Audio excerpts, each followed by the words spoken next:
Assalamu alaikum, namaste, khushamadid. Welcome to Second Home. This program is about celebrating all the different nationalities that are celebrating their lives in Kuwait. It could be Filipino community, we could be covering the Sri Lankan community, but tonight, it's the Indian Business Professional Council. It's their 14th anniversary, and they have an awards ceremony in which they're going to be presenting awards to some Kuwaitis as well as Indians. The chief guest tonight is His Excellency Mr. Sunil Jain, and the guest of honor is Mr. Suhel Seth, an advertising and marketing guru. We hope you enjoy this program as we cover this event just for you.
We're in conversation with Mr. Suhel Seth, an actor, an orator, a marketing guru, and so much more.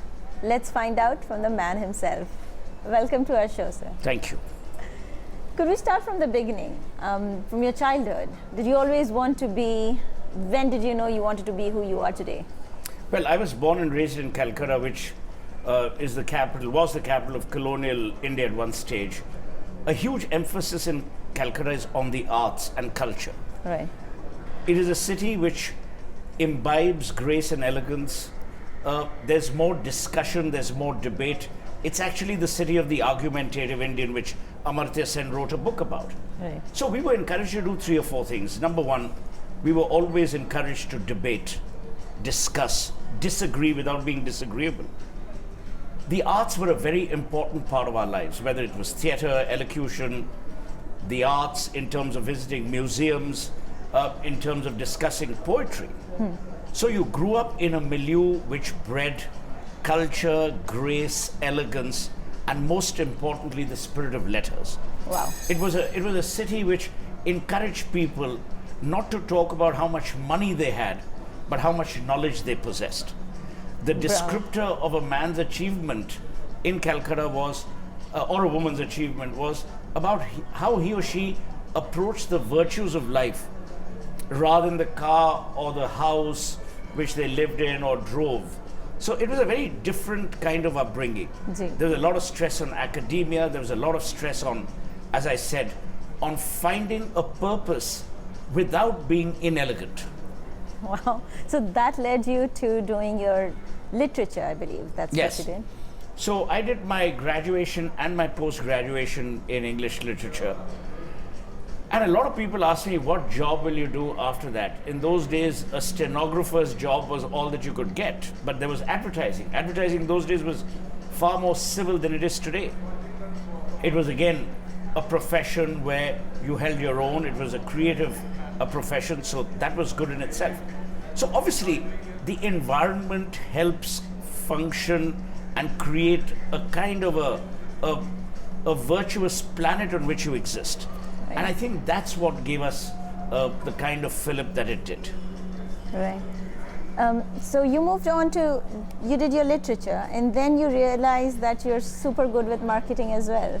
Actually, I didn't. I joined advertising as a management trainee at about 650 rupees a month, which is less than $10 in today's currency in 1990. And then one rose quickly through the ranks because I was looking after strategy and creative. And then I joined finance. Then I joined marketing. Then I started my own agency where I partnered with Martin Sorrell, who's the owner of the world's largest advertising holding company called WPP. Right. And in 2006, I was fed up of advertising and decided that I would set up my own marketing consultancy, but at a very high end. So I only work with chairmen and CEOs. So I work very closely with Mr. Tata, with Mukesh Ambani, with Anand Mahindra. I see. And I also sit on the boards of Coca-Cola and Samsung and Citibank. I see. And in between all of this, you also pursued your love of arts, and you did acting as well. So I've acted in about 167 plays, and I can say unequivocally, my only passion in life is theatre. I think there's no better form of sustenance for my soul, for my mind than theatre. Theatre allows a human being not only to develop character traits of the character he or she is portraying, but more importantly, it also helps you capture and chronicle the times in which those plays were staged.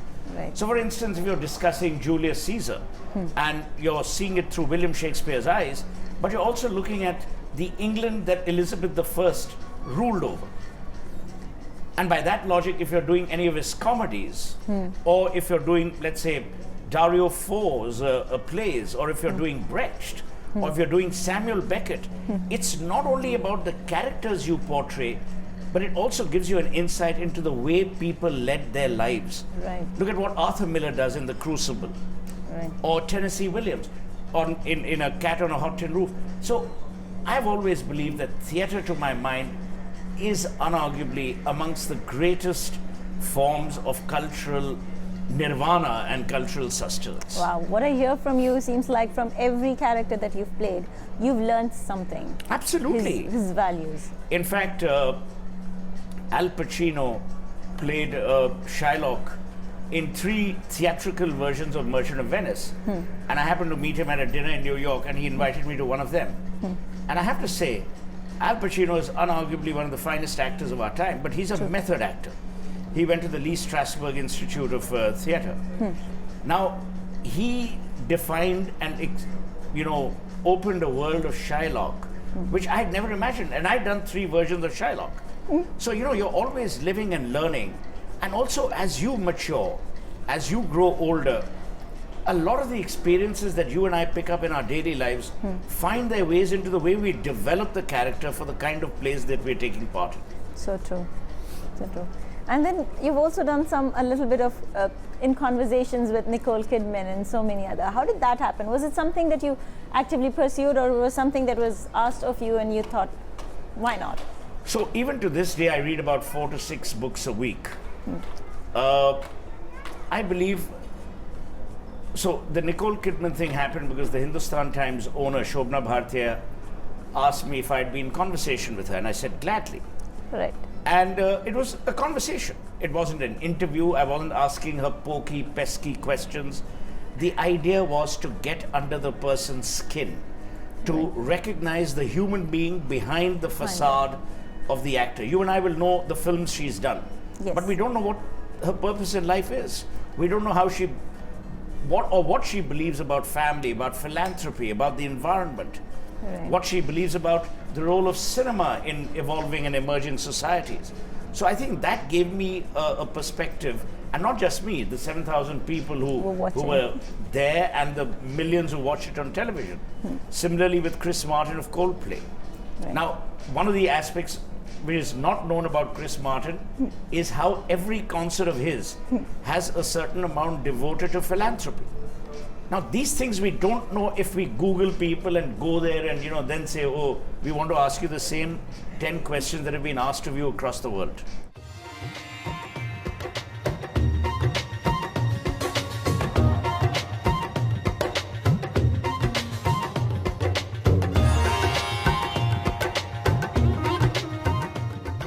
Mr. Anand Kapadia mentioned, he was the one, I believe, with Indian Business Professional Council to invite you here in Kuwait.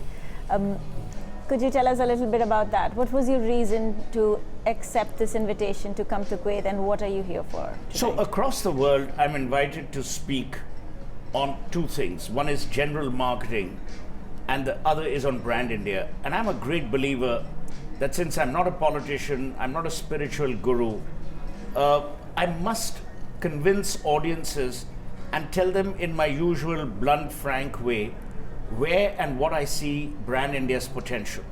I genuinely believe that India today is at an inflection point. We're the world's largest democracy. We're the world's youngest democracy. We're also the world's largest consuming class in terms of consumption patterns. And I think it's, as a market, it's a very vibrant market. We're at an inflection point. We've got a great Prime Minister who's deeply committed to both the economic issues as well as poverty alleviation. So I think we're at a damn good place. And it's important for people across the world to know from someone who has no political or other agenda. The government doesn't pay me to come and speak, but I still believe, as an avowed nationalist, as a person who deeply believes in the idea of India and in the potential of India, where these opportunities are provided, I must avail of them. And this is one such opportunity. Recently, you spoke to Times about being single. Could you tell us a little, our viewers, about some of the tips about being single and being happy? And Well, I've always been single, so I don't know what it is to be unhappy. I mean, I'm just joking. The other thing is, well these are fun topics that I'm asked to speak on. But obviously, parents were married, they had a great marriage. What works for someone doesn't work for the other. I don't think I'd be happy with a wife. Okay. I don't think so. I haven't tried it yet. But I'm very happy the way I am. And I keep telling people who are always in a rush to get married that why bring upon yourself misery if you haven't decided on inviting it. Okay. So that's the way it is. That's the way it's going to stay. Well, I don't know. Marriage, weight, and money are three things you can't predict. Say that again. So marriage, weight, and money. You never know who or what you'll get married to. You never know how much money you will make or lose, and you never know how much weight you'll put on or lose. That reminds me, we're having this conversation about your wisdom hair. You say your mother has pitch black hair, so does your dad. So you have great genes. I don't know if it's just great genes or very terrible shampoos that I was using when I was growing up, but I'm lucky that it's still white and not non-existent. That's true. Many people who are my classmates today, I can't recognize them because they're bald. Right. But then, to each his own. White hair is good hair. Yeah, like Albert Einstein. Yes. It's almost getting as messy as that as well. Would you consider yourself as a genius? No, I don't think anyone is a genius. It's a misnomer to believe that Einstein was a genius. He was very good at what he did. Steve Jobs was very good at what he did. Rabindranath Tagore was brilliant at what he did. Absolutely. Genius, to my mind, is something that we use as a metaphor to describe things which you can't explain. I also believe that in today's world, especially amongst the young, we've got too addicted to media, to our smartphones, to all of that. Scholarship, purpose, and purposeful living is going out of the window. That needs to be brought back, and I hope one day it will. That's a great message, because I was just going to ask you to wrap up this by giving out a message to your viewers, if there's something you'd like to let them know. Read until you die. Read. And when you're dead, read some more. Super. Thank you so much for Thank this you. scintillating conversation. Thank you. Thank you.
We are talking to Mohammad Saleh Burud, a very prominent personality in Kuwait. Welcome to our show, sir. Thank you very much for calling and attending. So you've been in Kuwait for a long time? 47 years. 47 years, wow. How did you decide to come to Kuwait? Why did you select Kuwait? My cousin, he brought me Kuwait. After my completion of graduation, he brought me Kuwait. And I started working first, then I started my business in Kuwait. So what kind of business do you do? We are dealing building material, steel, timber, and plywood, etc. So I know you're very active in a lot of social platforms. You've provided a lot of people a lot of opportunities. Tell us a little bit about that. See, I established when I came here. I opened this thing, established the Bazme Kokan or Koknis. We are more than 25,000 that time was there. I was president for 7 years. We did a lot of activities. What is your hobby? Do you play cricket? I used to play in young age, but afterwards now no. Thank you so much for talking to us. No, thank you, sorry. I'm talking to another very special guest member of tonight. Welcome to our show, sir. Thank you very much. Could you tell our audience a little bit about yourself? My name is Haris Saidid, and I work for Kuwait Al company in the purchasing department. I've been there for about 25 years with the company. Yeah. How long have you been in Kuwait? Very long time, in fact. I grew up here in Kuwait. My dad came in 1955, Kuwait. He came in a ship, and he joined the National Bank of Kuwait in 1960. And sad to say, he passed away 5 years ago. But he had made a lot of contribution to his country.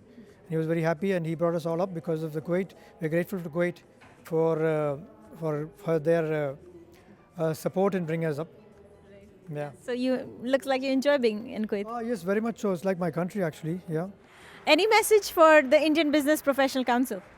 Well, I believe they're doing an excellent job here. I mean, in fact, today they are recognizing these people, the all-timers, who've actually come in the difficult times, and they've really contributed to this country and to our country as well. And I commend them very much. Yeah. Thank you. Thank you so much for talking to us. We're in conversation with some guests from tonight. Welcome to our show. Welcome. How are you?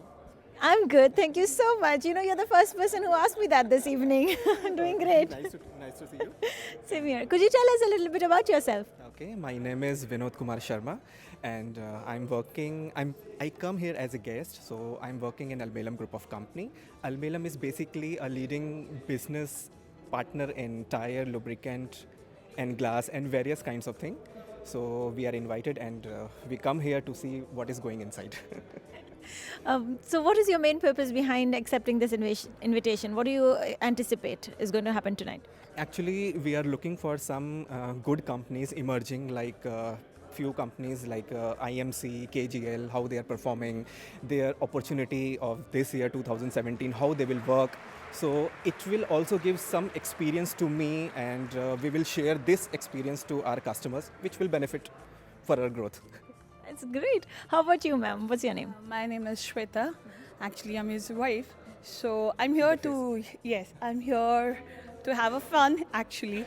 I'm just invited as a guest. I don't know about the company, yes. But yes, I'm looking for good fun. Thank you. That's great. I hope you have fun and I hope you get to do all your networking. Thank you for talking to us. Thank you. Thank you so much. Thank Good you so much. talking to you. Bye.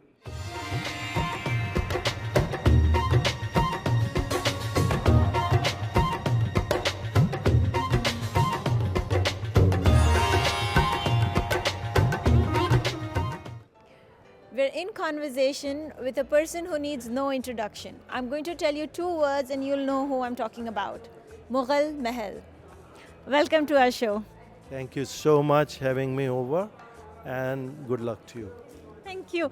Could you tell us a little bit about yourself? My name is Mukesh Kumar. I've been here in Kuwait since 1980, and we worked for about 4 years, 5 years before with Hilton's, Kuwait Catering Company, hospital catering, and all that.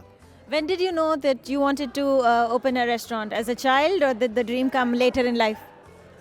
No, not as a child. After going through the hotel management school in Delhi, and after having that done, worked for Taj Bombay and coffee shop, in charge of that, and then worked for Hilton's in Kuwait, then worked for catering company called Kuwait Catering Company, whereby with QC contract, with hospitals, with the Air Force bases, and then 85 we took a chance to start. We are all three partners. We all were looking to do something, and all hotel graduates. So this is how it has started in 85, with a small little place, and with the grace of God it is expanded. People love Mughal Mahal. What do you think is the best appreciated by the people? What is the best trait of Mughal Mahal? The quality of food, the hospitality, and taking care of those people as to their requirement. You're a member of the IBPC, Yes, I am. and today it celebrates its 14th anniversary. What do you think is special about tonight? Well, it is as usual, but it is very different than before it used to be. Very impressive. Thank you. Thank you to the organizers. Thank you very much. I must compliment everybody in the team. Thank you. Thank you so much for talking to us. Thank you very much. So I have identified a very young guest of tonight. Hello, welcome to our show. Hi, You are? Anuksha Yogesh Rathod. And you look like a student. Yes, I'm a first year architecture student, and what I found interesting about the event today was you get it from student life when you come to the corporate sector. It's better to know, get a feel of it and taste of it. So I thought this is the best opportunity to come to that and just know about it. Superb. I hope you have a great evening. How about you, sir? Hi, good evening. I'm Yogesh. I work with Alganam Industries over here. How long have you been in Kuwait?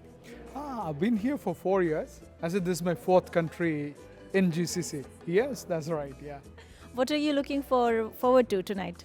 Okay, we would certainly be looking at networking with our fellow colleagues, and certainly Mr. Suhel Seth is a great personality to be listened about. So certainly I'll be looking at that opportunity to meet him personally also, and plus, yes, meeting up with the major corporates over here.